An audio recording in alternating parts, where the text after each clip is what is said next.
아멘.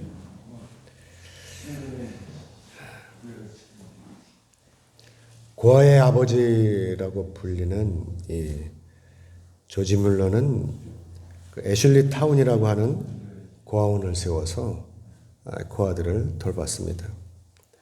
그런데 어느 날 갑자기 추운 겨울날 고아원의 보일러가 고장이 났습니다. 보일러를 고치려면 적어도 일주일이 걸린다는데 고아원은 이 보일러가 고장이 나니까 얼마나 놀랬겠습니까? 비상이 걸린 것이죠. 일주일 동안 기다리려고 생각을 해봐요. 고아원엔 누가 있겠어요? 아이들이 있는 것입니다. 그래서 직원들이 이제 그 원장인 조지 뮬러를 쫓아와서 목사님 큰일 났습니다. 영아들이 있는 이 건물에 보일러가 고장이 나서 다 얼어 죽게 생겼습니다. 라고 하는 것입니다. 그래서 조지 뮬러는 성경을 옆구리에 끼고 교회에 올라가서 밤을 새워서 하나님께 이렇게 부르짖었습니다. 하나님, 날씨를 주장하시는 하나님 아버지, 이 아이들은 하나님이 저에게 맡겨주신 생명입니다. 이 아이들의 아버지는 하나님이시고 저는 그저 총무일 뿐입니다. 하나님, 시간과 때를 주장하시는 하나님께서 일주일 동안 봄 날씨가 되도록 변화시켜 주옵소서. 라고 이렇게 기도를 했다고 하는 것입니다. 여러분, 이 기도가 이루어질까요? 아멘하면 이루어지는 거예요. 아멘하면. 그러자 이렇게 기도를 하자 갑자기 북풍이 불어오는데 그 북풍이 멈추는 거예요. 그리고 동남풍이 부는 거예요. 북풍은 찬바람, 동남풍은 더운 바람. 그렇죠? 날씨가 변하는 거예요. 그렇게 추웠던 겨울 날씨가 봄 날씨로 변하는 것입니다. 하나님께서 조지 뮬러의 기도를 들으시고 영국 전체 날씨를 봄 날씨로 바꿔주셨다는 것입니다. 사랑하는 여러분, 우리의 기도는요, 이러한 기적을 일으킵니다. 우리가 도저히 상상하지 못할 일들이 벌어지는 것이죠. 병이 치유가 되는 거예요. 아멘이죠? 귀신이 떠나가는 것입니다. 전능하신 하나님께서는 우리의 기도에 따라서 이렇게 날씨도 바꿔주시는데 무엇이든 못해 주시겠습니까? 여러분도 이런 기적을 체험하고 싶으지 않으십니까? 그래서 예수님께서는요, 우리에게 기도하라고 말씀하시는 거예요. 그런데도 사람들은 기도하지 않아요. 자신의 고난 속에서도, 뼈를 깎는 아픔 속에서도 기도하지 않아요. 어리석은 것입니다.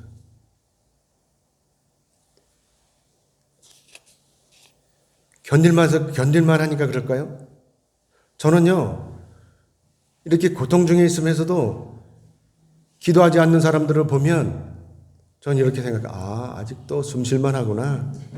이렇게 생각해요. 저는요, 조금만 더 가면 기도해요. 왜? 하나님이 고쳐주시는데, 하나님이 해결해 주시는데. 우리의 기도는 우리의 환경을 바꿔주셔요. 나아가서 우리의 삶을 완전히 바꿔버리시는 거예요. 물이 편하여 포도주가 되는 것처럼 강도고 도둑이고 살인자였던 이런 사람들이 변하는 거예요. 그래가지고 장로가 되고 또 목사가 돼요. 하나님께서는 이처럼 하나님 앞에 엎드린 사람들을 내치지 않으시고 하나님께서는 당신의 영광의 도구로 사용하신다라고 하는 것입니다. 독일에서 이 조지 뮬러는요, 독일에서 태어났는데 원래 신앙적인 그런 배경에서 태어난 게 아니에요. 아버지는 불신자였습니다. 그리고 이 조지 밀러는요, 잘하면서 거짓말도 잘했대요. 그리고 도둑질도 잘했대요. 저보다 더 한 것 같아. 그는 14살 때 자기 어머니가 돌아가셨대요. 14살 되던 해. 그런데 이 시간에 어머니는 돌아가가지고 그냥 사경을 헤매고 있는 이 시간에 조지 밀러는 친구들하고 나가서 밤새도록 헤매고 돌아다녔다고 합니다. 그리고 16살이 됐던 해는 도둑질을 하다가 붙잡혀갖고 감옥에 들어갔대요. 그러니까 이 아버지가 얼마나 속상하겠어요? 호레비가 혼자 아들을 키우면서. 그래가지고 생각도 못해서 이 돈을 주고 감옥에서 빼내가지고 이 아들을 어디로 보냈냐? 대학으로 보냈는데 할레 대학이라고 하는 대학으로 보냈어요. 신학교에 신학교로 보냈습니다. 그래가지고 야, 너는 신학교 가서 살은 좀 되라. 이러고 보낸 것이죠. 근데 그게 사람이 금방 변하지 않잖아요. 그렇죠? 신학교 갔다고 사람이 변합니까? 안 변해요. 저도 신학교를 다녀봤지만 그놈이 그놈이야. 안 변해. 그런데 이 신학교 가서도 이 뮬러는 술 먹고 뭐 했겠어요? 또 술만 먹으면 담배도 폈지 않겠어요? 그리고 도박까지 했다는 것이죠. 그러니까 주색답기를 다 했나 봐요. 아무튼 이렇게 영적인 변화가 일어나지 않은 거예요. 그러다가 이제 계기가 만나게 되는 계기가 이제 오게 되는데 이때가 1825년 11월 달에 어느 날 오후에 중순경에 어느 날 오후에 이때가 이제 20살 정도 됐는데 이때 뮬러가 성경 공부 모임에 참석을 하게 됩니다. 기적이 일어나는 것이죠. 그렇죠? 술과 도박으로 헤매던 이 뮬러가 성경 공부에 참석을 하게 됩니다. 그리고 거기서 깨어지는 거예요. 거기서 기도하면 성경 공부 그냥 합니까? 기도하면서 하죠. 기도하다가 깨어진 거예요. 그래가지고 뮬러 일생의 가장 중대한 터닝 포인트를 맞게 됩니다. 그래가지고 회개를 하고 어디로 가느냐? 이제 뭐 신학교 나왔으니까 어디로 가느냐?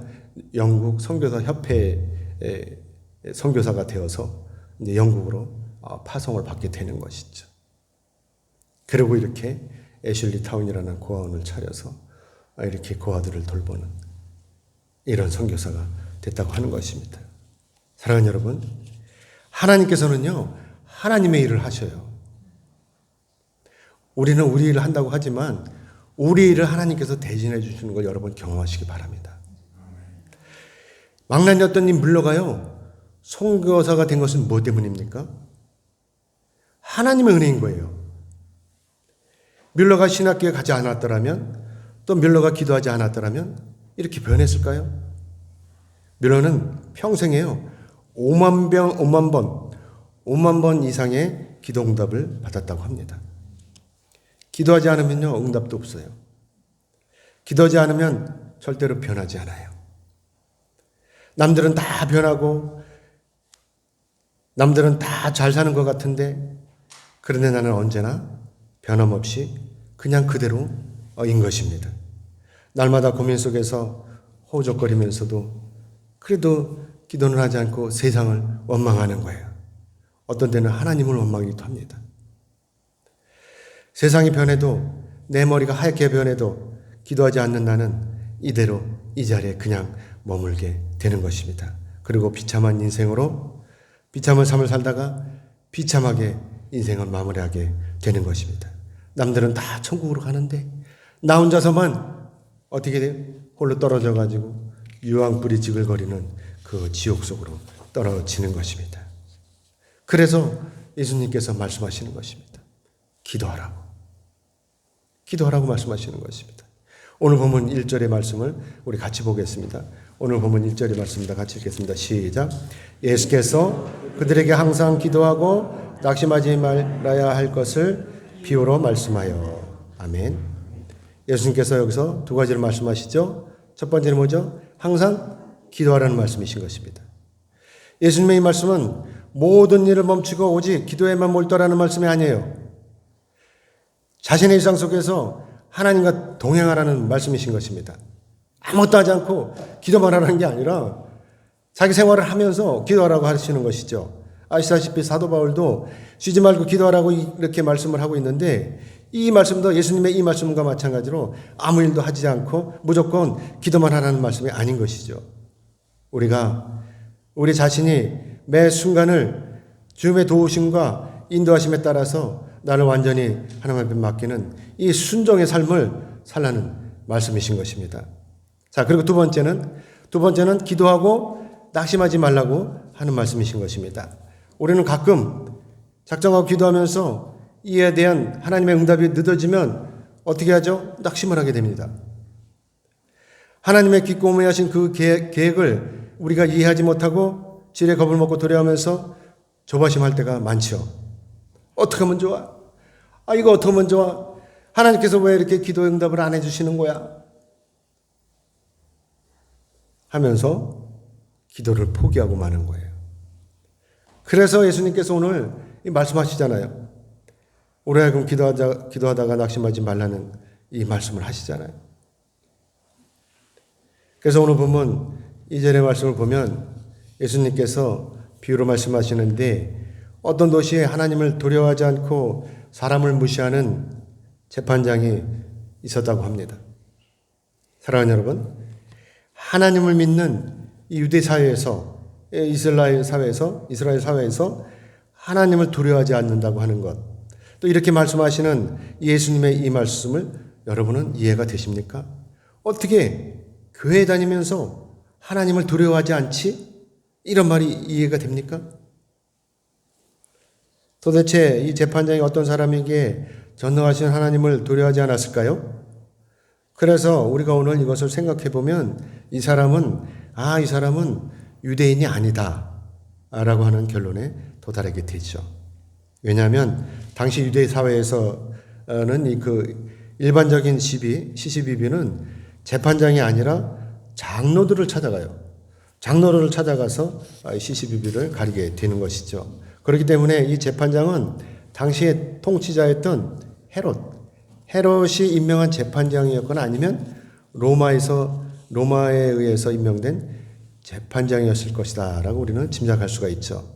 아무튼 그게 어떻게 됐든 간에 어쨌든 이 재판장이 자기 재판에 있어서 절대로 공평하지 않았다는 것이 오늘 바로 말씀의 핵심인 것입니다. 오늘날도 이런 재판장이 있다면 송사하는 사람들이 매우 피곤할 거예요. 자기네 편이라고, 보수 쪽이라고, 보수 쪽만 유리하게 재판하고, 아니면 좌파 쪽이라고, 좌파만 유리하게 재판하고, 그러면 어떻게 했어요? 세상이. 공정하지 않고 자기 마음대로 재판을 하게 될 텐데, 만약에 이런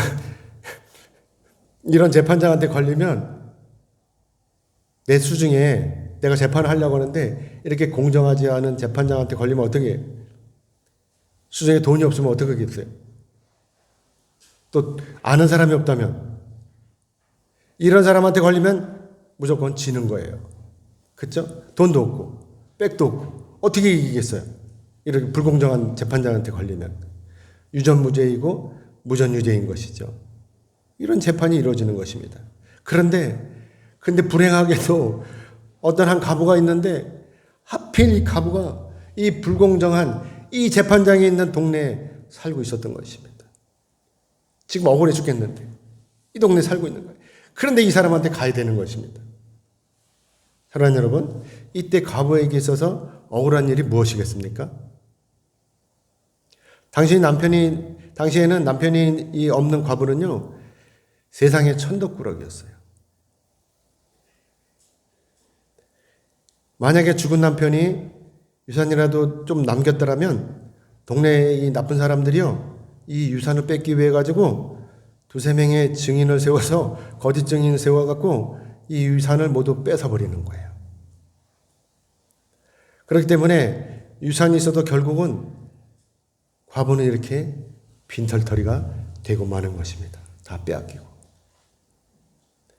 그렇기 때문에 그렇기 때문에 이 과부는 정말 힘든 그런 삶을 살았을 것입니다. 만약에 여러분에게 이런 일이 생긴다면 여러분은 어떻게 하시겠어요? 만약에 여러분이 이런 입장이라면, 가뜩이나 먹고 살기 힘든데 남편이 남겨둔 이 유산마저도 이렇게 모두 다 뺏겨버렸다면 얼마나 억울하겠냐 하는 것입니다. 아마도 이 여인은 이런 억울한 일을 당했던 것 같아요. 그래서 이 여인이 호소할 곳이 바로 이 재판장이었던 것입니다. 그래서 이 여인은 재판장이 자신을 귀찮아하든지 귀찮게 생각하지 않든지 무조건 찾아가서 자신의 억울함을 토로했겠죠. 이것이 여인에게 마지막 남은 카드이기 때문에 어쩔 수 없는 거예요. 이 사람 저 사람 다 찾아봐도 소용없고 이 재판장이 어떻게 판결만 해주면 그 재산을 도로 찾을 수 있을 것이라고 하는 이 기대감에 무조건 이 재판장만 쫓아다녔을 것입니다. 그래서 오늘 본문 4절에서 5절의 말씀 우리 같이 보겠습니다. 같이 읽겠습니다. 시작. 그가 얼마 동안 듣지 아니하다가 후에 속으로 생각하되 내가 하나님을 두려워하지 않고 사람을 무시하나 이 과부가 나를 번거롭게 하니 내가 그 원한을 풀어주리라. 그렇지 않으면 늘 와서 나를 괴롭게 하리라 하였느니라. 아멘. 하나님을 두려워하지 않고 사람을 무시하는 이 재판장은 끈질기게 찾아오는 이 과부 때문에 고민에 빠졌어요. 날마다 나를 찾아와서 나를 번거롭게 하는데 저 여자를 어떻게 하지? 이런 고민에 빠지게 된 것입니다. 사랑하는 여러분, 그렇다면 이 재판장이 왜 이 여인의 청을 이때까지 들어주지 않은 것입니까? 제가 여기서 퀴즈를 하나 낼게요. 첫 번째 1번, 여인이 미워서. 2번, 뇌물을 주지 않아서. 어떤 거예요? 2번. 뇌물을 주지 않아. 그렇습니다. 뇌물을 주지 않은 거예요. 왜? 여기는 가난하잖아요. 그렇죠? 가난하니까 뭐 뇌물을 줄 돈이 있습니까? 그러니까 맨입으로 그냥 계속 얘기하는 것이죠. 이 재판장으로서는요, 어때요? 자기한테 한 푼도 주지 않으니까 어떻게 하겠어요? 이 여인을 위해서 자기가 개인이 수고롭게 나서가지고 청을 들어줄 필요가 없는 거예요. 그래서 아무리 졸라도 모르는 체 하고 있는 거예요. 아무리 졸라도. 하지만 이 여인의 끈질긴 간청에 하나님도 두려워하지 않고 사람을 무시했던 이 재판장의 마음이 흔들리는 것입니다. 네가 돈을 가지고 오지 않으면 네가 아무리 나한테 와도 소용이 없어. 이러고 다짐을 하고 또 여태까지 이런 소신을 유지하고 있었는데 한 번도 굽히지 않았던 이 소신들이 이제 드디어 흔들리고 있는 것입니다. 그래서 재판장은 속으로 이 과부가 나를 번거롭게 하니 내가 그 원한을 풀어줘야 되겠다. 그렇지 않으면 이 여자가 매일 와서 나를 괴롭게 할 것이다. 라고 하는 생각에 이르게 된 것입니다. 사랑하는 여러분, 재판장이 지금 고민하는 부분이 어디입니까? 바로 과부가 자기를 번거롭게 한다. 이 여기입니다. 여기. 그래서 이 과부의 방문이 귀찮은 것이고 그래서 재판장이 내린 결론은 바로 귀찮은 과부를 안 보려면 지금 당장 간청을 들어주는 수밖에 없다. 라고 하는 결론에 이르게 된 것이죠. 그러니까 비로소 이제야 어떻게 해요? 이 여인의 문제가 풀리게 되는 것입니다. 히브리서 11장 1절의 말씀 보면 여러분도 잘 아시죠? 넘겨주세요. 우리 같이 한번 읽어보겠습니다. 시작. 믿음은 바라는 것들의 실상이요 보이지 않는 것들의 증거니 라고 이렇게 말씀하고 있죠. 이제 여인은요 억울함을 풀 수 있게 되었어요. 그동안 얼마나 많은 고생을 했습니까? 남들은 다 포기하라고 이렇게 말렸는데 그래도 이 여인은요 어린 자식들 때문에 절대로 포기할 수가 없었던 것입니다. 그래서 그동안 끈질기게 쫓아와서 두들긴 거예요.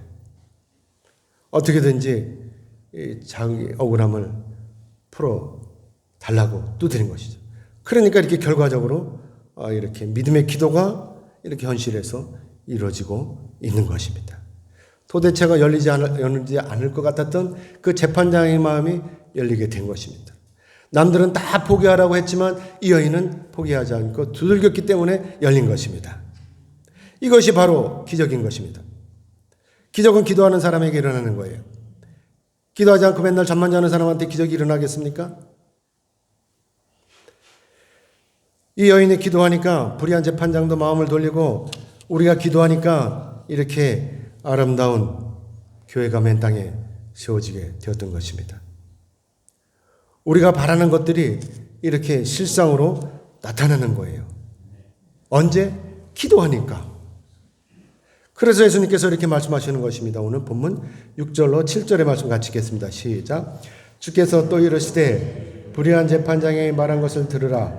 하물며 하나님께서 그 밤낮 부르짖는 택하신 자들의 원한을 풀어주지 아니하시겠느냐. 그들에게 오래 참으시겠느냐. 아멘. 예수께서는요, 여기서 불의한 재판장이 말한 것을 잘 들으라고 말씀하시고 계십니다. 자, 그렇다면 여러분, 불의한 재판장이 말한 것이 무엇입니까? 그것은 바로 과부의 원한을 풀어주겠다라고 하는 말씀입니다. 왜요? 왜 풀어주겠습니까? 그렇지 않으면 과부가 맨날 찾아와서 자기를 번거롭게 할 것이기 때문에 그렇습니다. 그래서 예수님께서 여기서 말씀하시기를 그런데 조건이잖아요. 그런데 하물며 저와 여러분이 밤낮 없이 엎드려서 기도하는데 전능하신 하나님께서 가만히 계시겠느냐라고 말씀하시는 것입니다. 그리고 예수님은 여기서 또 이렇게 말씀하십니다. 하나님께서는 우리가 기도할 때 하나님께서는 절대로 오래 기다리지 않으시고 바로 응답해 주신다는 말씀인 것입니다. 그러나 사람들은 여기서 망설여요. 하나님부터 응답이 없으면 어떻게 하지? 그냥 시간만 낭비하는 거 아닌가? 라고 하는 염려를 하고 있는 것입니다. 의심하는 것이죠. 그럼 어떻게 되겠어요? 이렇게 의심하면 결국 기도를 포기하는 거예요. 뭐 기도해도 안 돼. 그럼 포기하는 거예요. 그리고 자는 거예요. 들어가서.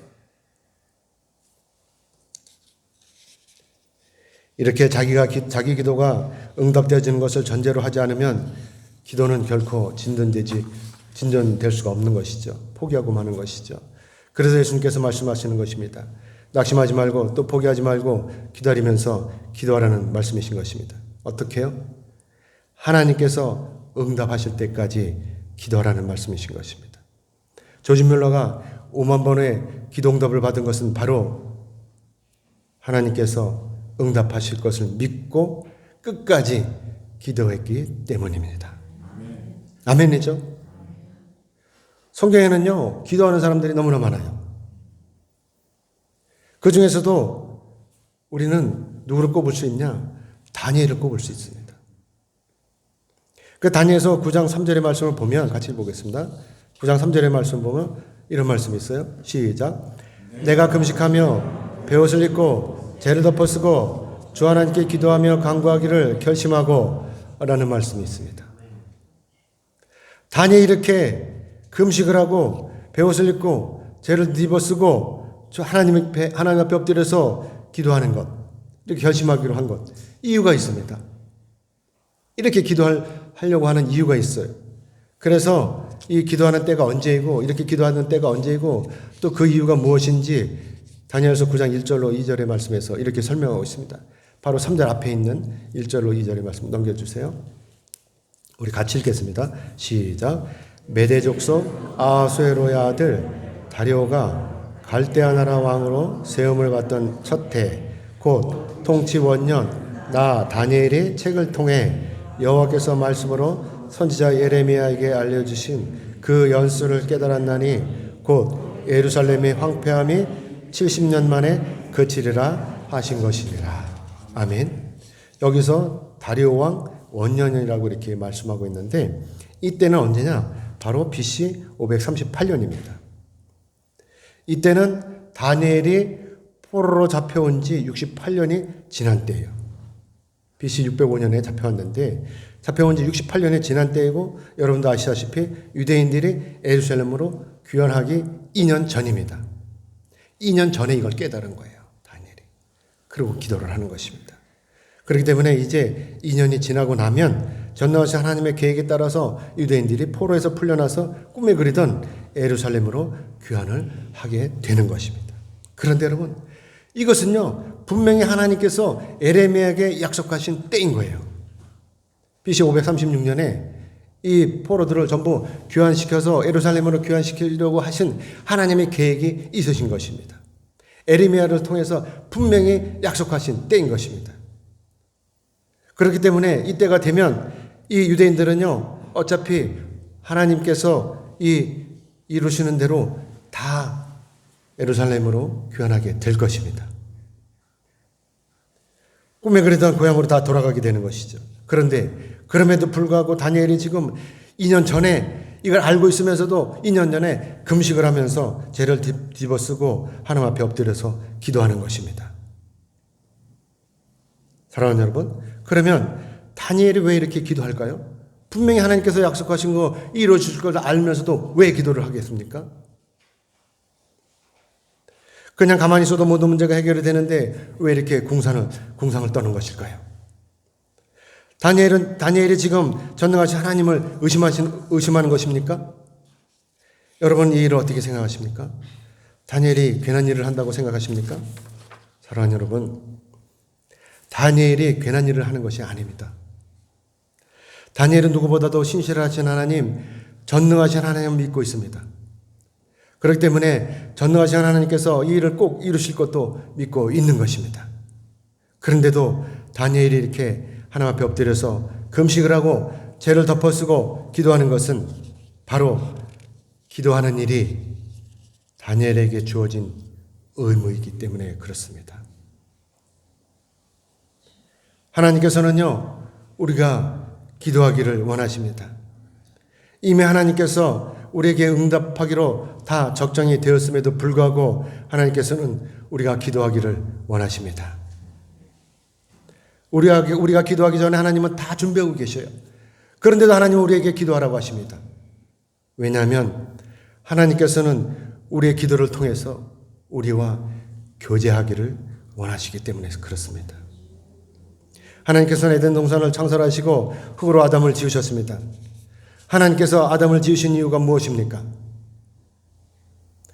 그것은 바로 하나님께서 에덴 동산에서 아담과 교제하시려는 것입니다.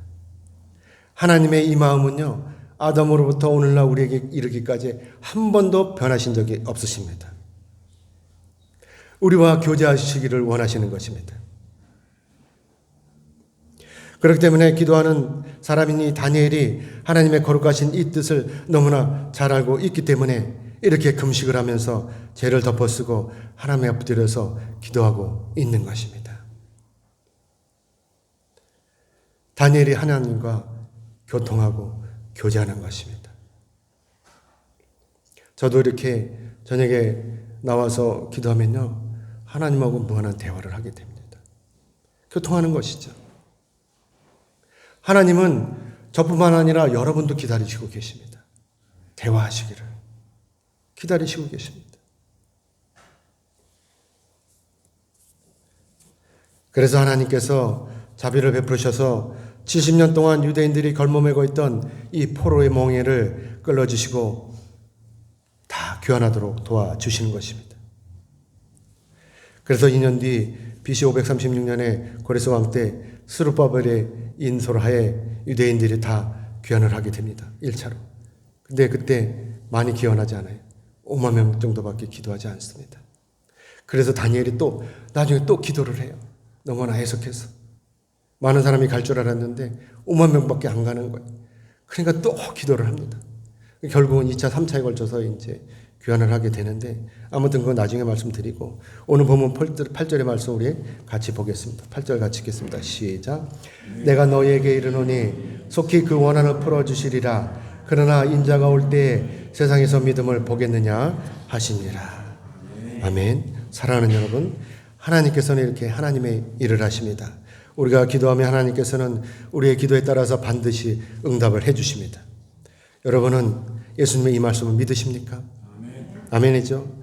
전능하신 하나님께서 우리의 원한을 속히 풀어주시는 이 말씀을 우리는 믿어야 될 것입니다. 연명하신 여러분은 무조건 믿으시기를 주님의 이름으로 축복합니다. 여러분이 예수님의 이 말씀을 무조건 믿으시면 하나님의 은혜로 여러분의 만사가 형통할 것입니다. 아멘. 이제 말씀 맺겠습니다. 하나님께서는 우리가 하나님과 가까이 하기를 원하십니다. 우리가 하나님과 가까이 하는 방법은 딱 하나예요. 그것은 바로 우리의 열정적인 기도인 것입니다. 우리가 하나님 앞에 엎드려 기도하면 우리는 첫째로 전능하신 하나님을 만날 수가 있습니다. 우리가 하늘에 전능하신 하나님과 교제를 하게 되는 것입니다. 그 다음 둘째로는 하나님부터 응답이 이루어지는 것입니다. 우리가 성령을 받게 되고 방언을 말하게 되고 소망이 이루어지는 것입니다. 그리고 셋째로는 하나님 앞에서 우리가 겸손하게 되는 것입니다. 우리가 하나님 앞에서 겸손하게 되니까 비로소 우리의 눈이 열리는 것입니다. 가난한 사람이 보이고 불편한 사람이 보이고 나가서 세상과 동떨어진 불쌍한 사람들이 보이게 되는 것입니다. 그리고 주님 앞에서 이들을 사랑하게 되는 것입니다. 하나님의 은혜가 아니면 사랑할 수가 없습니다. 우리가 기도하고 우리가 하나님 앞에 간구할 때 하나님께서 우리에게 이 사랑의 마음을 부어주시는 것입니다. 다니엘은 2년이 지나면 자신들이 해방이 되는 것을 알고 있었습니다. 그런데도 다니엘은 금식하면서 하나님 앞에 엎드려서 기도했던 것입니다. 하지만 오늘날 우리는 어떻습니까? 우리는 어떻습니까? 우리는 우리의 미래를 전혀 알 수가 없습니다. 그런데도 우리는 기도하지 않습니다. 앞날에 어떻게 될지도 우리는 모릅니다. 천국에 간다는 것밖에 모릅니다. 그런데도 우리는 기도하지 않습니다. 이 얼마나 어리석고 교만한 일입니까? 사랑하는 여러분, 기도하십시오.